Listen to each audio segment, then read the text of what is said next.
Hello Ron, it's M7MBF in VLF land. Just thought I'd show you this Rspdx in action. Thought it might be of some interest if you're thinking of getting one. Just take you over to the device, and there we are. That's the RSP1A, which I'm not using at the moment. The Rspdx there, with the metal body. 3 antenna inputs. That's the SMA to SO239 patch lead, about 1 meter long, which is then connected to another bit of coax leading to a balun and a short aerial down the garden about 15 meters, with some counterpoises for 50 megs. And I made that specifically for meteor detection. This on the BNC is the UK Radio Astronomy Association loop, which I'm very pleased with. Its device there it is. On the back, I think there is just an SMA. A USB-B socket which goes to the computer, and an input for a 24 meg clock system. So I'm guessing, I'm not completely sure, but I'm guessing you could probably connect your Leo Bodner unit to that if you wanted precise calibration.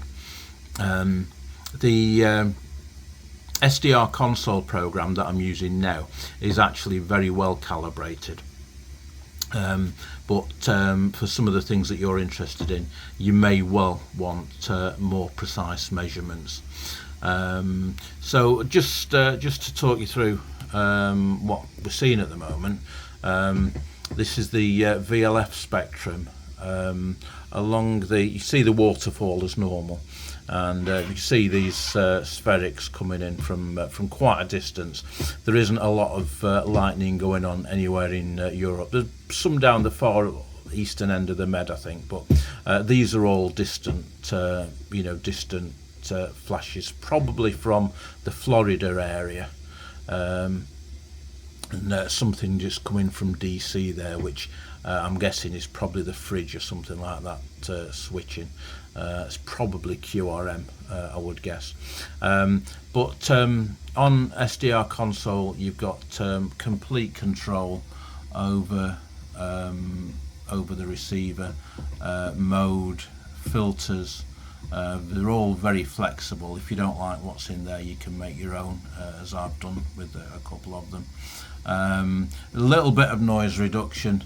I've got a little bit of noise reduction in just to take the top shine off. You can see the difference, just 3 dBs there. Got to be careful because you don't want to filter out anything that might be interesting on these frequencies. I've got a very tight notch on,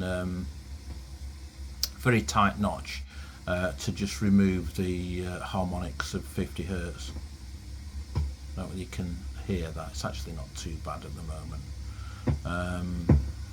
Actually, I'll leave it on. It's not too bad. So there we are. If you have a look along the top, well, I'll switch to my wire, and I'll show you the signals that we're receiving at the moment. So I'll switch antenna to the SMA connector, and that'll put the signals up a bit on this part of the band. So we're actually seeing the span we've got there is 0 kilohertz to 25 kilohertz. So looking at these signals along the top, that's the French submarine signal. There's a Norwegian one there, but that's the French one. That's Anthorn, that's Skelton, and that's the German equivalent. So they're all coming in around about 30/9, just on that little bit of wire. I get a massive improvement in that and need some attenuation when I connect the main wire antenna. But just show you this, if I change identity to meteor scatter, this is another setup that I've got for the obviously the purposes of meteor detection using the GB3 beacon, and it's just in there at 50.408, and the curved line there, it's nothing with Doppler shift. I think it's QRM from something. I noticed it earlier today, but I think we've just seen looks like some tail echo there on you can just see to the in the center of the screen there, and problem with meteors is they're like buses. You can wait around for 10-15 minutes and then you get sort of 3 or 4 together. It's nice to see a good head echo. What we're seeing there is the ionized path that the previous meteor has left. But it's nice to see the head echo as well, where the meteor actually hits the atmosphere, and you can quite often see some Doppler shift on it. So that's just another use for the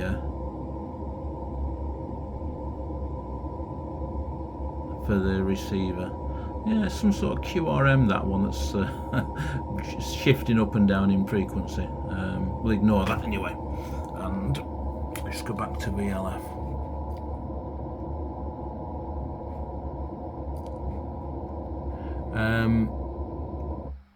Just to show you how sensitive this is, I'll just show you some signals you might be familiar with. We're back on VLF.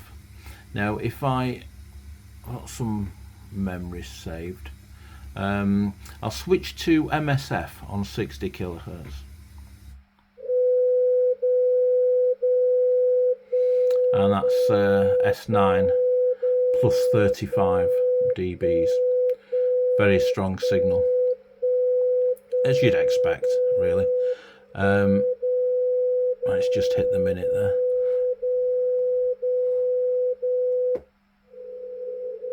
That's DCF 77 on 77.5 kilohertz in Germany. A little bit noisy today, but still a strong signal, just battling the noise. Let's have a listen to Loran, 100 kilohertz, and that's the Loran signal. And that's coming in at 20/9, and again, just on a piece of wire down the garden, nothing special at all. So what I found with the Rspdx is that it's as sensitive as you want it to be. In practice, you've got to turn the gain down a little bit if you've got a large antenna connected. But it's very, very good. It does everything that I ask it to do very, very well. So I'll just go to one of my Spherics memories, and I'll switch back to the loop antenna. You see, you've got a lot of control there over the receiver, over what you can see and how you see it. Record and playback. Now, as well as just being able to record the audio output, you can of course record the whole bandwidth that you set to, the whole sample rate.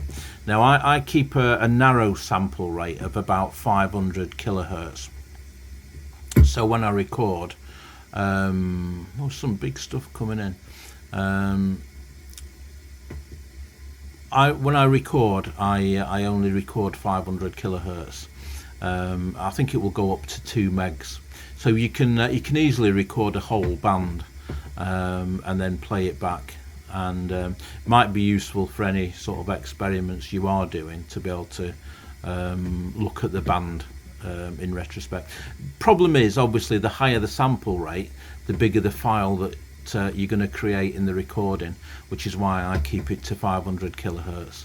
I would actually have it shorter if I could, but I keep it to 500, and it's useful sometimes to be able to go back. So that's basically it. If there's anything more you need to know, then by all means give me a shout.